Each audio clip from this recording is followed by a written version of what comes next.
Reminder that if you want to be exceptional, you're going to be different from everyone else. That's what makes you exceptional. You can't fit in and also be exceptional. Both have discomfort. When you fit in, you have internal conflict because you're not being 100% you. When you're exceptional, you have external conflict because everyone sees you as different.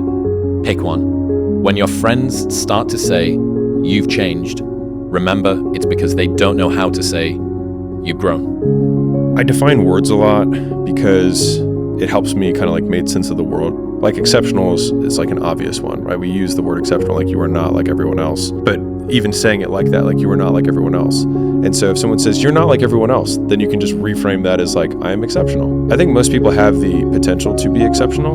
And because most people are peculiar in their own way. They just stifle that because they want to be accepted by most people, but in so doing, never accomplish what they want to do because they conform. There's probably a lot of things about the world or even your world around you that you're like, this never made sense to me, but then you do it anyways.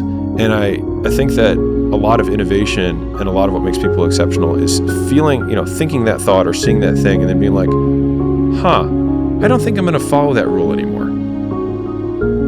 Like, why do I need to shower twice a day?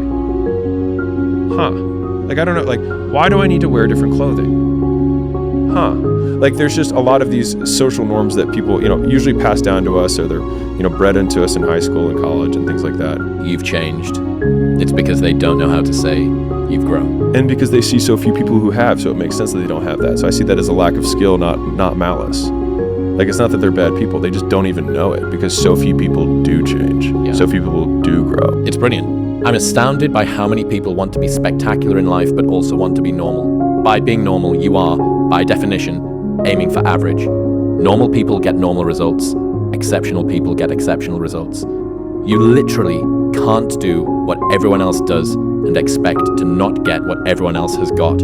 By doing what everyone else does, you guarantee average results. Make sure it never happens again. How do you make sure it never happens again? You have to understand and analyze. This is what I was saying earlier. That's actually very important. I said to Aiden, his girl left him. He's convinced himself it's mutual, which isn't true. He has not even analyzed or worked out why she left him. It's like playing chess. When you make a mistake, like Aiden's made plenty, when your position is fucked, you need to analyze it. How do you get better? Hold on a second. Shut up! How do you get better at chess? You sit and you play the game back and say, where did I make a mistake? That's how you become better at chess, so when you play the game next time, you do not lose. Your chick left you. You don't know why. You haven't analyzed why. He's analyzed it as the guy was older than him. That's not enough of a reason, because there's people older than me who can't take my chick. You have to understand why she left you. What did that man have that you do not have, and how do you become the man who cannot be replaced, replicated, or competed with? This is what you must do. You must analyze the chessboard. Don't focus on the girl, focus on yourself. If you're worried about the girl and not worried about yourself, you'll be wasting time and energy, right? It's easy. If you had to win a race,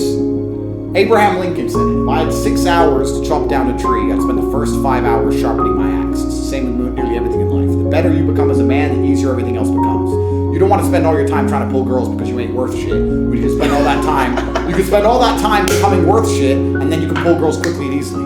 If you are struggling with motivation to become a better person, then guess what? Stay a fucking loser. Because there are men out there who do not suffer from this motivational problem. There's men who wake up and they want to be important and they will do anything it takes to become important. And if you're the kind of person who wakes up and says, I cannot find the gumption inside of myself to become an important and influential man, I need motivation to do that, then you are a born loser. The steps to becoming a top G are absolutely not self-accountability. Everything that happens in your life, whether good or bad, is completely your fault, which is why you must be analyzing the chessboard. The fact that his woman left him and he doesn't truly completely understand why and has not put a plan in place to make sure it's not repeated is why he will never be a top G. To be a top G, you must analyze yourself, look in the mirror, and understand that everything good that happens to you in your life is your fault. Everything bad that happens to you in your life is your fault. There's no such thing as luck. It doesn't matter if you get hit by a car while you're walking down the street, it's still your fault to a degree. You could have been paying more attention, been more perspicacious, did a ninja move like I would have done, a keto backflip and jumped over the car. You are always accountable for everything. That is the key to being a top G. And also,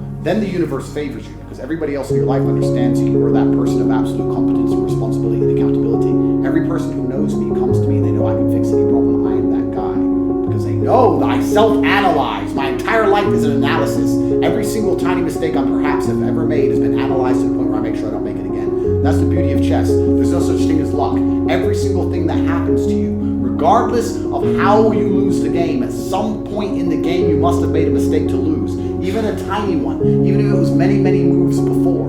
But you'll never in my life hear me tell you I'm missing something. Everybody is. They're missing this feeling. I found it a long time ago. I found it right there in that willpower thing. When you're nothing, and change yourself into something like me, you call it happiness, peace, whatever the fuck you want to call it, people are missing exactly what went on with David Goggins. Why don't you smile? I do. But I figured something out. That's why you'll never hear me say I'm missing something. I found it years ago. You find it in the suck. You find it in the suck, and you find it repeatedly in the suck, to the point where you know exactly who you are. Most people are missing something because they don't know who they are. They never examine themselves. They've never done this experiment on themselves. The lab rat, we're all lab rats, but you're also the scientist. You create your own self. Most people are missing something because there's so much trapped in there. I don't even want to say potential. I think that's a word used out too much too. There's so much in you that God or wherever the hell you believe in, or if you're an atheist, in you that you have not unlocked. That you walk around with this gorgeous wife or great husband and all this money, you're like, God, I feel like I'm missing something. Yeah, because it's about 75% of you is still fucking in there. Still chained up. Because you just didn't want to find your willpower.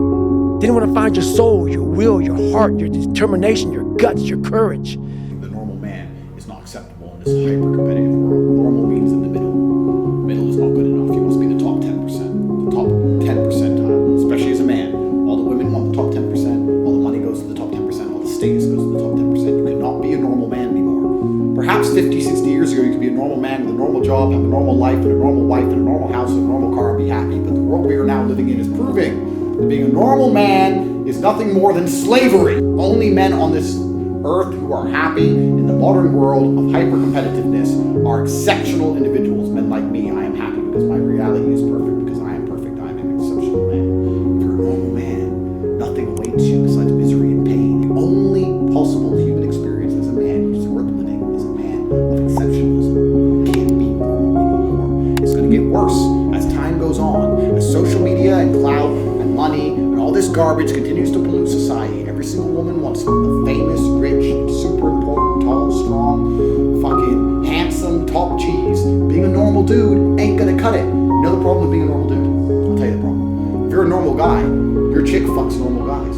Guess what that means? It means everyone's competition. The guy who delivered your pizza might just take a bitch. Is that the life you want to live? No. I don't have to live that life. Do you know why?